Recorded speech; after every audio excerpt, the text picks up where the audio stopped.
নমস্কাৰ, মই জিলমিল ৰদালি। নমস্কাৰ, মই আলফুল আবেলি। সকলোলৈকে ৭৫তম স্বাধীনতা দিৱসৰ শুভকামনা জ্ঞাপন কৰিছোঁ।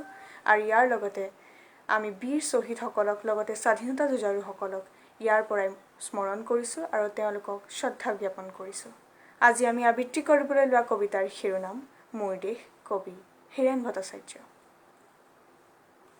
মোৰ প্ৰাণৰো প্ৰাণৰ, মোৰ গানৰো গানৰ মোৰ দেশ। মোৰ প্ৰতিটো কামেই, মোৰ প্ৰতিটো চিন্তাই এই দেশৰ বুকুত ৰচে হয় সোণোৱালী ভৱিষ্যতৰ সপোন।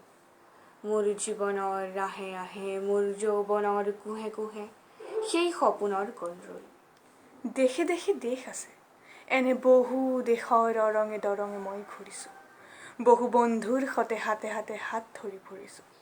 কেতিয়াবা সাগৰ পাৰত, কেতিয়াবা খেজুৰ তলত, নতুবা পাহাৰ তলিত খন্তেক জিৰাইছোঁ। বন্ধুৰ সতে প্ৰাণ খুলি প্ৰাণৰ কথা পাতিছোঁ। তাৰ পিছত আকৌ আৰম্ভ কৰিছোঁ নতুন যাত্ৰা। এনে বহু যাত্ৰাৰ শেষ মোৰ দেশ, যাৰ বুকুৰ ৰুমে মোক দিছে ভাল পোৱাৰ আনন্দ, যৌৱনৰ প্ৰাচুৰ্য, জীৱনৰ নতুন অৰ্থ। এই দেশৰ প্ৰতিটো পুৱাই মোলৈ লুকাই আনে ঐশ্বৰ্যৰ বিপুল সম্ভাৰ। প্ৰতিটো সন্ধিয়াই বৈ আনে স্নিগ্ধ ফুলৰ সুবাস। প্ৰতিটো ঋতুৱে মোক দি যায় জীৱনৰ আশীৰ্বাদ। এই দেশৰ বাবে মই জীয়াই আছোঁ। এই দেশৰ বাবে মই জীয়াই থাকিবলৈ মৰণ পণ কৰিছোঁ। ৰণুৱা, বনুৱা, হালোৱা এই সকলোৰে মাজত মই আছোঁ মোৰ দেশৰ বাবে। অনৈক্যৰ মাজত ঐক্য হৈ, বিৰোধৰ মাজত সংহতিৰ সম্ভাৱনা হৈ মই আছোঁ।